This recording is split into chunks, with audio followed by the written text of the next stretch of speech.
나라마다 민족마다 또 단체마다 그 상징하는 이 심볼이 있습니다. 그걸 보면은 나라 민족과 단체의 깊은 의미를 알 수가 있습니다. 우리 기독교의 심볼은 바로 십자가입니다. 십자가는 기독교의 보석과 같습니다. 그 말은 보석은 보는 관점에 따라 다르듯이 십자가는 보는 관점에 따라 다르기 때문입니다. 십자가는 믿는 자에게는 하나님의 능력이 되고 지혜가 됩니다. 그러나 세상에서 볼 때는 그렇지 않습니다. 세상 사람들은 십자가 어리석고 미련한 그것으로 보입니다. 왜냐하면 예수님께서 십자가에서 너무 힘없이 죽으셨기 때문입니다. 믿지 않는 세상 사람들은 이해가 되지 않죠. 그러나 우리 기독교는, 우리 교회는, 우리 크리스찬들에게서는 예수님의 십자가가 만약 없었더라면 구원도 없고 또 영생도 없고 부활도 없는 것이기에 십자가는 가장 놀랍고 신비롭고 가장 큰 하나님의 은혜가 있는 곳이 십자가입니다. 그런즉 십자가가 없는 기독교는, 교회는 존재할 수가 없습니다. 그러므로 예수님의 십자가는 우리가 묵상하면 묵상할수록 깊은 뜻을 깨달아 알 수 있도록 하나님께서 역사하십니다. 성령이 여러분에게 감동을 주실 줄로 믿습니다. 십자가만 생각해도 우리가 눈물이 터질 수밖에 없습니다. 십자가만 생각해도 하나님의 큰 은혜가 물밀듯 몰려올 수밖에 없습니다. 오죽하면 사도 바울은 이렇게 고백을 했습니다. 고린도전서 2장 2절 말씀에 보니까 사도 바울은 내가 너희 중에서 예수 그리스도와 그가 십자가에 못 박히신 것 외에는 아무것도 알지 아니하기로 작정하였습니다. 십자가를 그렇게 강조하고 있는 것입니다. 왜 이토록 예수 십자가가 중요한 것입니까? 그 첫 번째로는 십자가는 기독교의 근간입니다. 뿌리근, 근본입니다. 기본입니다. 그러니까 여러분 좋은 열매를 맺으려면 뿌리가 있어야 되고 그 뿌리가 건강해야 됩니다. 여러분 기독교가 건강해지려면, 여러분의 신앙에 좋은 열매를 맺으려면, 즉 신앙생활을 잘 하기를 원하는 크리스찬이 되기를 원한다면 그 뿌리가 십자가가 있어야 된다는 뜻입니다. 예수님께서 이 땅에 오신 목적은 십자가를 지시기 위해서 오셨습니다. 그 말은 예수님이 온 인류의 모든 죄를 십자가에서 대속하시기 위해서 오셨습니다. 이것이 십자가의 비밀입니다. 베드로전서 2장 24절 말씀에 보면 친히 나무에 달려 그 몸으로 우리 죄를 담당하셨으니 이는 우리로 죄에 대하여 죽고 의에 대하여 살게 하심이라. 그가 채찍에 맞음으로 너희는 나음을 얻었나니. 예수님이 십자가에서 죽으심으로 우리의 모든 것을 해결하신 것이죠.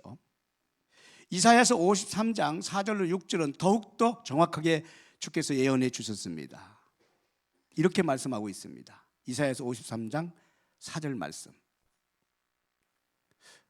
그는 실로 우리의 질고를 지고 우리의 슬픔을 당하였거늘 우리는 생각하기를 그는 징벌을 받아 하나님께 맞으며 고난을 당한다 하였노라.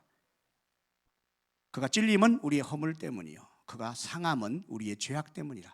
그가 징계를 받음으로 우리는 평화를 누리고 그가 채찍에 맞음으로 우리는 나음을 받았도다.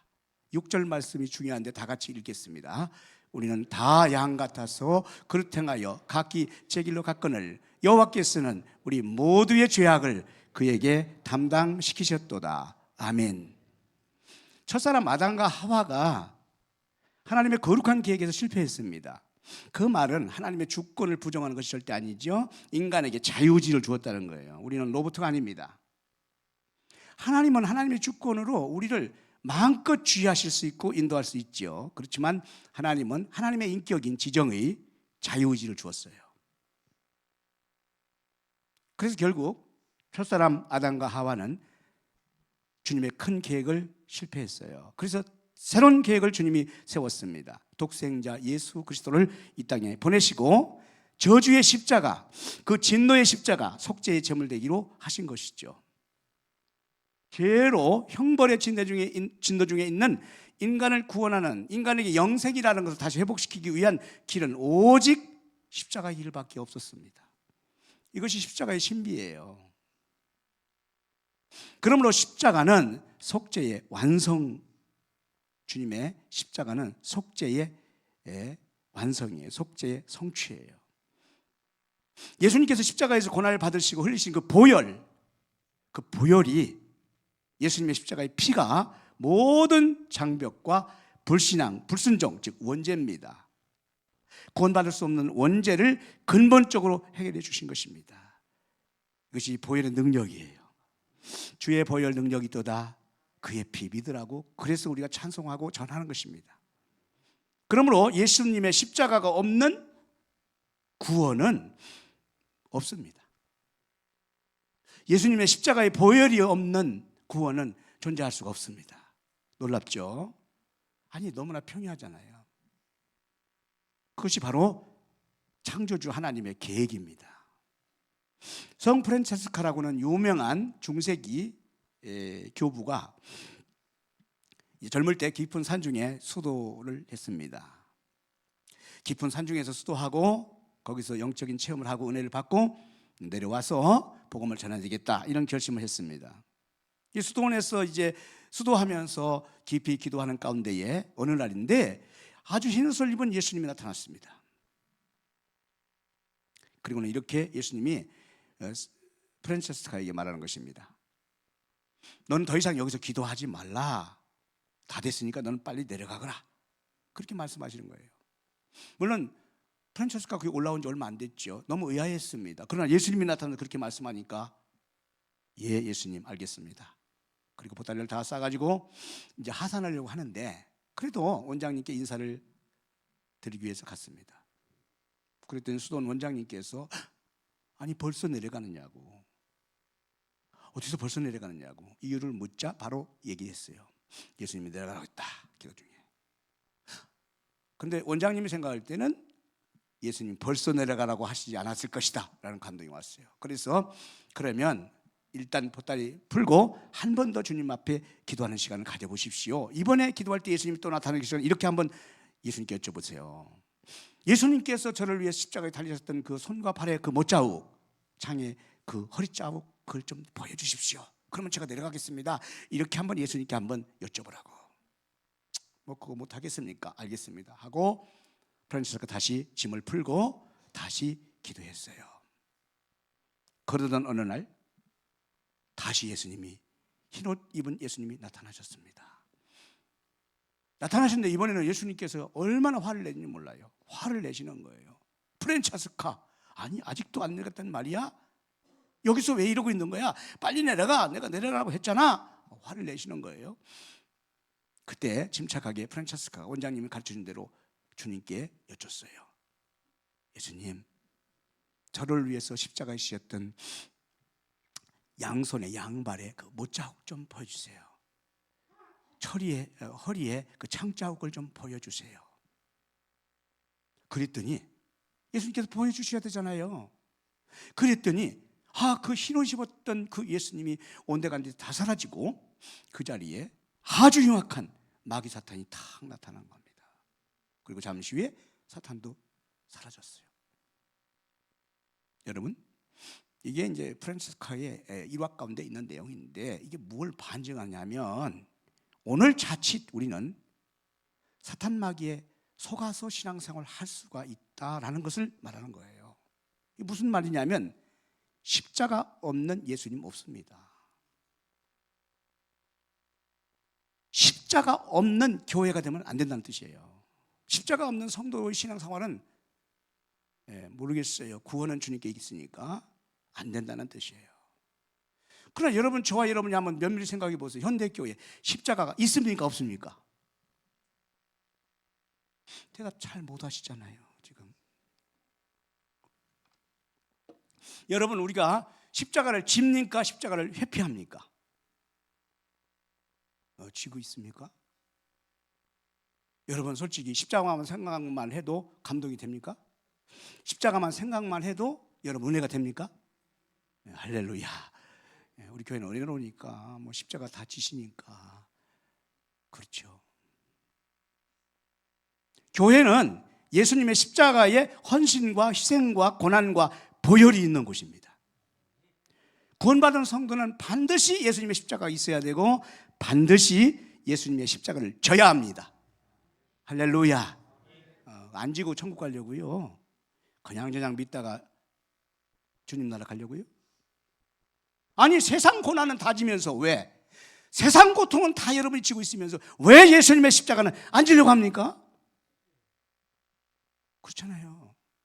주님이 여러분을 위해서 몸을 바쳐 보혈을 흘려서 십자가를 지시고 구원하셨는데 왜 여러분에게 주어지는 예수님의 십자가는 안 집니까?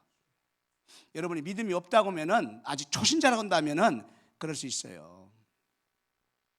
그러나 적어도 교회를 오래 다닌 분들, 믿음이 있다고 한다면 십자가 지시기 바랍니다. 마태복음 16장 22절로 24절 내용에서 보면 예수님께서 드디어 예루살렘에 오르시는데 이제 십자가 지기 위해서 오르십니다. 그래서 한 번도 설교하지 않은 설교를 하십니다.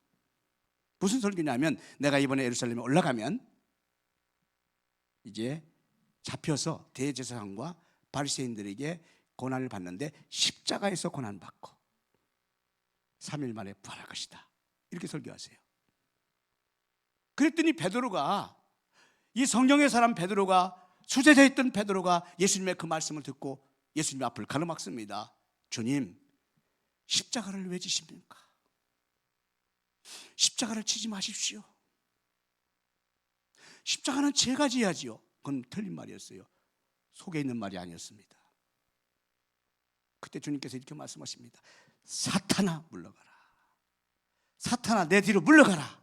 이렇게 베드로를 향해서 주님 말씀하세요. 그리고 이런 말씀을 주십니다. 나를 따라오려거든, 누구든지 나를 따라오려거든 자기를 부인하고 자기 십자가를 지고 나를 따를 것이니라. 여러분, 진정한 크리스찬은, 교회는 자신을 부인하고 자기에게 주어진 십자가를 지고 주님 따라가야 되는 거예요. 예수님 믿으시기 바랍니다. 십자가 없는 신앙생활을 사탄은 기뻐할 것입니다. 여러분에게 사탄은 계속 요청할 거예요. 미혹할 것입니다. 십자가 지지 마. 그 고난의 십자가, 그 멸시의 십자가, 그 희생의 헌신의 십자가를 왜 져? 그냥 저냥 교회 다녀. 다 봐봐. 그렇게 다 다니잖아. 네가 뭐 잘났다고 십자가를 져. 너만 고생이야. 사탄은 십자가 지는 것을 거부하고 사탄은 우리가 십자가 지지 않을 때 매우 기뻐할 거예요. 그러나 여러분, 우리가 만약 십자가를 달게 진다면 예수님은 매우 기뻐하실 줄로 믿습니다. 그렇다면 우리가 져야 될 십자가가 무엇입니까? 하나님의 나라와 그 의입니다. 즉 하나님의 뜻입니다. 또 하나는 예수 그리스도를 위한 일입니다. 애매한 십자가를 지지 마세요. 내가 잘못해서 지는 십자가, 그 십자가를 오판하면 절대 안 됩니다. 이게 십자가라고. 그건 뭐 자기 고생하다 끝나는 걸 수 있어요. 어떤 분들은 잘못 알아가지고 이게 십자가라고, 아니 자기가 다 잘못해놓고 그걸 자기가 예수 십자가라고 지고 있어요. 그거 아닙니다. 주님을 위한 십자가가 돼야 돼요. 주님의 뜻을 위한 십자가가 되기를 바랍니다. 적어도요, 성경에 보면 구레네 시몬 아시죠? 구레네 시몬, 예수님께서 골고다 언덕 오를 때 거기 구경 나왔다가 예수님이 너무 힘들어서 여러 번 넘어지고 힘들어오시니까 병정들이 거기 건장한 청년 구레네 시몬을 잡아다가 예수님 십자가 대신 지우잖아요. 그냥 엉겹결에 졌습니다. 엉겹결에. 여러분, 예수님의 십자가를 엉겹결에 질 수도 있어요. 근데 여러분은, 저와 여러분은 우리 교회를 부르실 때에는 분명히 주님께서 자기 십자가를 다 주신 줄로 믿습니다. 엉겹결에 주어지는 십자가도 달게 지면 복일 줄 믿습니다. 마가복음 5장 10절로 11절에 보면 주님께서 산상수훈에서 이렇게 말씀하십니다. 의를 위하여 박해를 받는 자는 복이 있나니 천국이 그들의 것입니다. 나로 말미암아 너희를 욕하고 박해하고 거짓으로 너희를 거슬러 모든 악한 말을 할 때 너희에게 복이 있나니, 즉 예수님으로 인해서 핍박받을 때, 고통받을 때 그게 십자가 지는 거죠. 그게 복이라는 겁니다. 주님이 말씀하고 계세요. 복음 때문에, 주의 일 때문에 핍박받고 박해받고 고난, 아픔, 불이익, 비난, 멸시천대 받을 때 이게 십자가라는 겁니다. 주님이 십자가를 지시고 이미 승리하셨어요. 놀라운 사실은 여러분이 그걸 달게만 지면은 고난의 십자가, 멸시의 십자가, 천대의 십자가가 아닙니다. 왜? 주님이 이미 승리하셨으니까. 그 십자가는 여러분의 영광의 십자가가 될 것이고, 은혜의 십자가가 될 것이고, 상급의 십자가가 될 것이고, 축복의 십자가 될 줄로 믿습니다. 그러니까 한번 쳐보세요. 져야 됩니다. 그런데 놀랐습니다. 이런 십자가에는 능력이 있습니다. 놀라운 힘이 있습니다. 고린도전서 1장 24절에 보니까 하나님의 능력이요 하나님의 지혜라고 말씀했어요. 예수 십자가를 제대로 진 성도에게는 하나님의 능력이요 하나님의 지혜라고 말씀하고 있어요. 사도 바울이 사도행전 17장에서 보면 선교를 쭉 떠나면서 데살로니가 지역, 베레아 지역에 이르러서 복음을 전할 때 많은 사람들이 돌아와요. 그리고 그곳에 교회가 세워집니다. 얼마나 은혜가 충만하고 기쁨이 충만했겠어요. 자신감을 가지고 드디어 어디를 가냐면 그 다음에 사도행전 18장에 가서 아테네라는 데를 가요. 아테네 하면 여러분 웬만한 분들은 기억나시죠? 철학의 도시예요. 지성의 도시예요. 그런데 사도 바울이 내세울 수 있는 최고의 자기 실력이 뭐냐? 지성이에요. 공부를 많이 했어요. 요즘이라면 박박사예요. 철학의 대가입니다. 누구도 못 따라올 수 있는 대단한 인물이에요. 그러니까 아테네에 딱 들어간 순간 사도 바울은 이렇게 생각했습니다. 드디어 내 때가 열렸구나. 내가 여기서 마음껏 이제 내 실력으로 설교하면, 아니 저 베레아에서도 저 데살로니가에서도 많은 사람이 예수 믿었는데 이번에 엄청나게 구름대처럼 예수 믿겠지.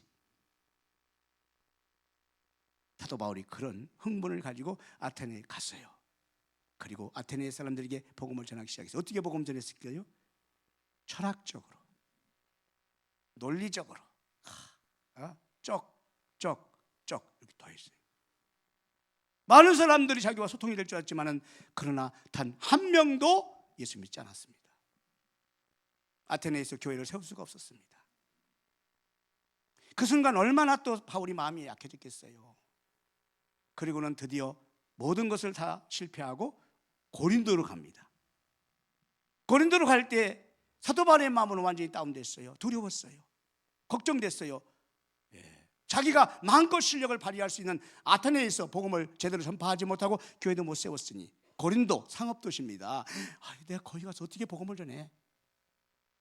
두렵고 떨리는 마음으로 전도하고 있었는데 성령님이 오셨습니다. 그리고 사도 바울에게 이렇게 말씀해요. 바울아, 두려워하지 말라. 이 성에 죽게 돌아올 사람이 수도 없이 많으니라. 결국 고린도 교회 세워지잖아요. 여러분, 왜 사도 바울이 고린도에서 두려웠을까요? 왜 이렇게 약해졌을까요? 사실 사도 바울은 권력 앞에도, 핍박과 기근, 위협 앞에도, 심지어는 죽음 앞에도 그가 두렵지 않았습니다. 그런데 사도 바울이 왜 이렇게 두렵고 약해졌을까요? 여러분, 우리가 약해질 때가 있습니까? 우리가 육신적으로 병들었을 때 약해지잖아요. 왜 우리가 약해집니까? 경제적으로 바닥을 칠 때 약해집니다. 인간관계 끊겨질 때 우리가 약해집니다. 사실은 조금 약해집니다. 그러나 여러분, 진짜로 사도 바울이 약해진 이유가 뭔지 아세요? 다름 아니라 사도 바울은 주님을 절대 신뢰하지 못하고 자기를 신뢰했어요.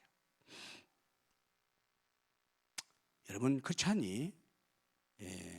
십자가 지고 사명을 감당하고 있는 하나님의 자녀가 자기를 신뢰할 때, 즉 자기 실력을 신뢰할 때, 자기 지혜와 지식과 자기 경험을 의지할 때 약해집니다. 왜 그렇습니까? 우리 인간은 연약합니다. 한계가 있습니다. 사도 바울도 마찬가지였습니다.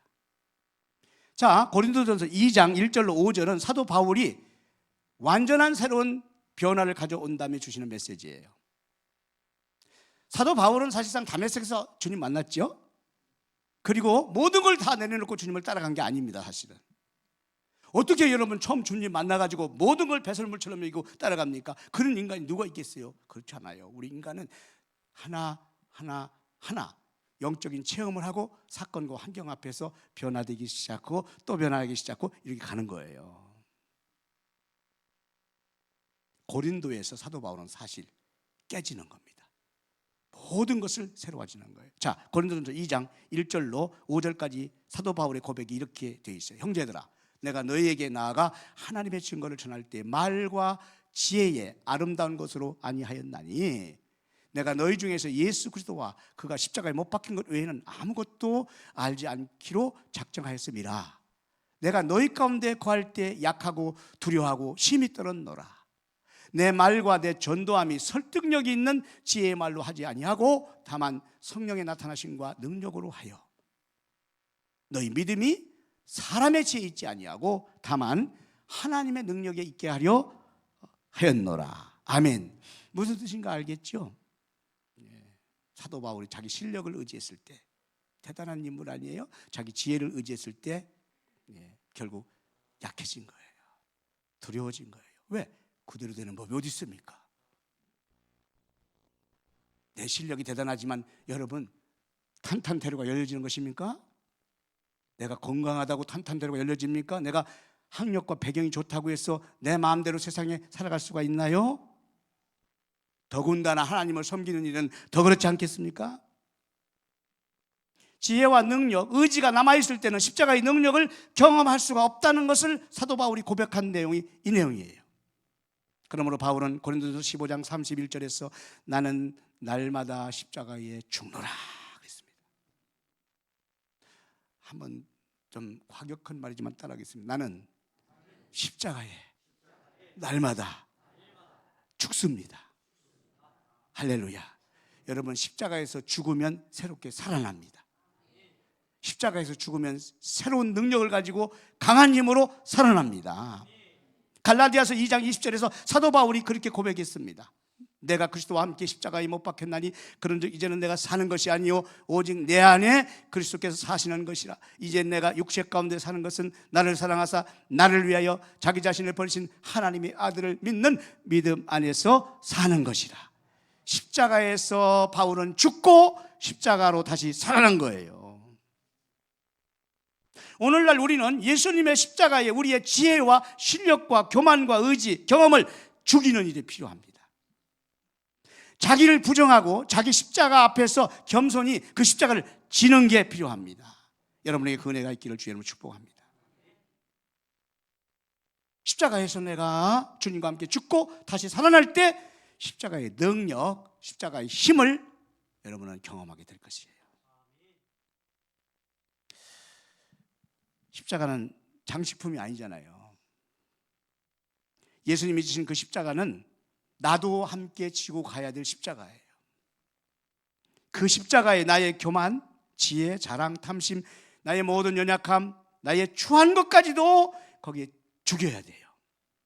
그리고 주님이 주신 사명자로, 제자로, 크리스찬으로 다시 태어나야 될 곳이 십자가인 줄 믿습니다. 자, 여러분 질문하겠습니다. 여러분 아직 뭔가 남아있습니까? 아직도 여러분 남아있는 게 있습니까? 그러면 여러분 나약해질 수밖에 없어요.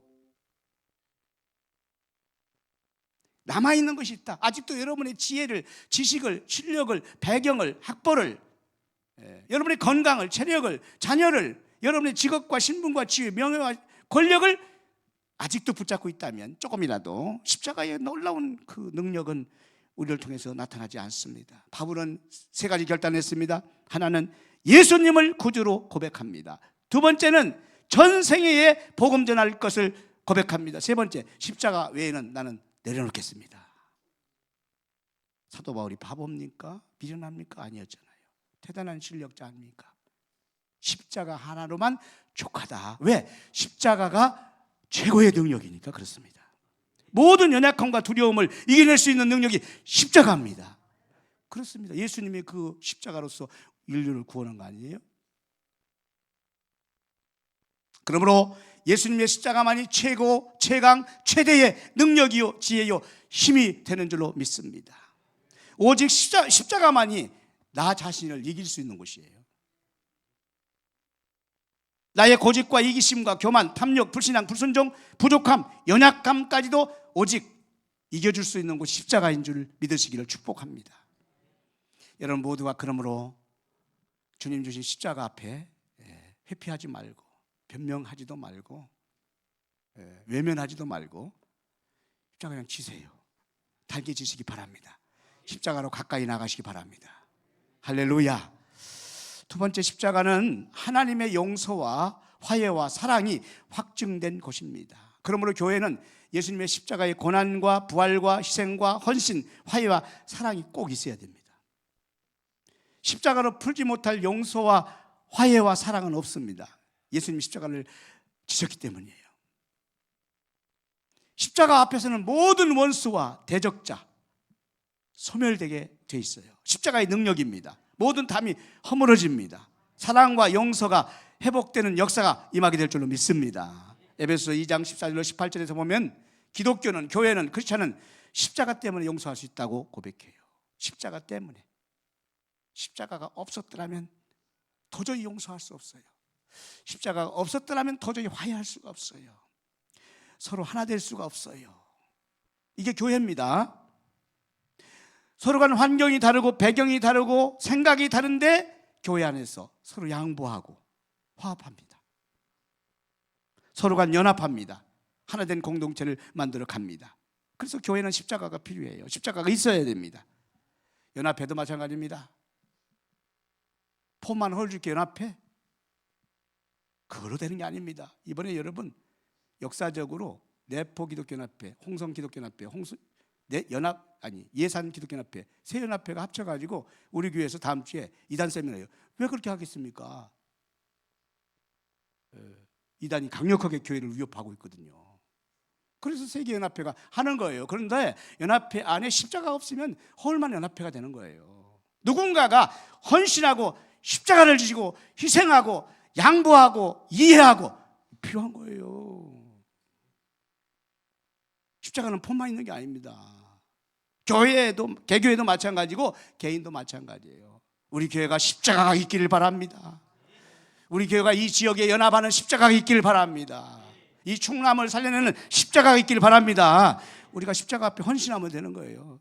우리가 희생하면 되는 거예요. 헌신하고 희생하면 망하는 게 아닙니다. 손해보는 게 아니에요. 승리하는 비결이에요. 교회 앞에, 주님 앞에 여러분이 십자가를 달개지면 여러분 손해보는 길이 아니에요. 사도 바울이 얼마나 지혜로운 분입니까? 영적으로 깨닫고 십자가를 달개지고 십자가 외에는 다른 거 아는 것이 없습니다 라고 고백하는 것은 십자가만이 최고의 은혜라는 것을 깨달았기 때문이에요. 세계 2차 대전 때 실제적 일어난 사건인데 12월 24일 성탄 전야였습니다. 독일하고 프랑스가 치열한 전투를 하는데 강 하나를 두고 싸우는 거예요. 12월 24일이 됐습니다. 독일과 프랑스가 하나님을, 예수님을 잘 믿었어요. 12월 24일 성탄절 전야. 두고 온 고향과 교회가 얼마나 생각나겠어요. 그날사 말고 별빛이 아주 빛나는데 그 별빛에 그 빛이 참호, 즉 진짠으로 막 들어옵니다. 12월 24일 그냥 잘 수 없어요. 전쟁터지만. 프랑스 장병 하나가 휘파람으로 캐롤을 불었어요. 휘파람으로. 적막한 그 어둠을 뚫고 그 휘파람의 캐롤송이 저쪽 독일 진지에 들렸습니다. 독일 진지에서 이것을 들은 장병 하나가 더 이상 잘 수 없이 나왔어요. 그리고 이번에는 노래를 불렀어요. 캐롤송을 가사로 불렀어요. 그 캐롤송이 고요한 밤, 거룩한 밤, 주 예수 나신 밤. 얼마나 은혜롭습니까? 넌 그렇지 않아도 예수 안 믿는 사람들도 그 찬송 숙연하게 부르기도 하고 듣잖아요. 그 순간 잠시 후에 양쪽의 장병들이 더 이상 잠을 자지 못하고 다 일어났어요. 그리고 동시에 함께 합창했어요. 고요한 밤, 거룩한 밤, 주 예수 나신 밤. 아기 잘도 자는, 아기 잘도 자는다. 왕이 나셨도다. 네, 고요한 밤, 거룩한 밤, 캐롤송을 대합창으로 드렸어요. 그리고 그 이튿날 25일 성탄절날 기적이 일어났죠. 전쟁을 다 멈춰두고 12월 25일 성탄절 연합예배를 독일과 프랑스가 함께 거기서, 즉 그 군인들이 드리게 됐고, 그날 공동식사 함께 한 줄로 믿습니다. 이것은 전쟁 실화 가운데 나타나 있는 스토리예요. 그렇습니다. 십자가, 하나님께서 우리 인간 되어 오셔서, 즉 예수님을 오셔서 인간이 해결할 수 없는 화해, 그렇습니다. 용서할 수 없는 문제 해결하신 사건이에요. 하나님과 우리는 진노의 자녀로 말미암아 해결할 수 없어요. 도저히 주님과 우리가 하나 될 수 없어요. 구원받을 수가 없어요. 이 엄청난 일을 주님이 해결하신 거예요. 요한복음 3장 16절 하나님의 사랑을 보이신 곳이에요. 로마서 5장 8절 특별히 주님께서 사랑을 확증하셨다고 말씀하셨어요. 그것이 십자가예요. 십자가는 사랑을 표현한 최고의 역사입니다. 예수님의 십자가의 사랑을 노래하고 이제 결론을 맺겠습니다. 그 사랑이라는 찬양 여러분 아시나요? 예, 그 사랑. 예. 아버지 사랑 내가 노래해. 여러분 아시죠? 쉬운 찬양은 아니지만은 직접 여러분이 솔로가 되어서 하려면 참 어렵습니다만은, 예, 반주를 해주시면 사실 좋긴 하지만 노래를 못 부르는 사람은 쉬운 게 아니에요. 한번 같이 한번 그래도 따라보게 해보세요. 아버지의 사랑 내가 노래해. 아버지 사랑 내가 노래해. 아버지 은혜, 아버지 은혜 내가 노래해. 그 사랑, 사랑 변함없으신, 거짓 없으신, 성실하신 그 사랑, 산갈대 꺾지 않으시는, 꺼져가는 등불 끄지 않는 그 사랑, 변함없으신, 거짓 없으신, 성실하신 그 사랑, 사랑, 사랑, 날 위해 죽으신, 날 위해 다시 사신 예수 그리스도, 다시 오실 그 사랑, 죽음도 생명도 천사도 하늘의 어떤 권세도 끊을 수 없는 영원한 그 사랑, 그 사랑, 사랑, 날 위해 죽으신, 날 위해 다시 사신 예수 그리스도, 다시 오실 그 사랑, 죽음도 생명도 천사도 하늘의 어떤 권세도 끊을 수 없는 영원한 그 사랑 예수. 아멘. 이제 결론의 말씀입니다. 우리에게 주어진 몫이 있습니다. 십자가를 전해야 되는 것이죠. 십자가를 전해야 됩니다. 이것이 바로 부활의 복음입니다. 예수 그리스도께서 우리의 죄와 사망을 해결해 준 십자가의 사건, 이게 복음입니다. 이게 부활의 복음인데 이것을 담대히 전할 것이 교회 사명이에요. 성도의 사명인 줄로 믿습니다. 그냥 다가오는 부활절이 아니라 예수 십자가의 복음을, 부활의 복음을 전해야 돼요. 여러분, 우리 교회가 이번 부활절에 여러분 예수 그리스도의 복음을 전하기를 바랍니다. 그냥 지나가지 말고 누군가에게 십자가의 복음을, 부활의 복음을 전해야 돼요.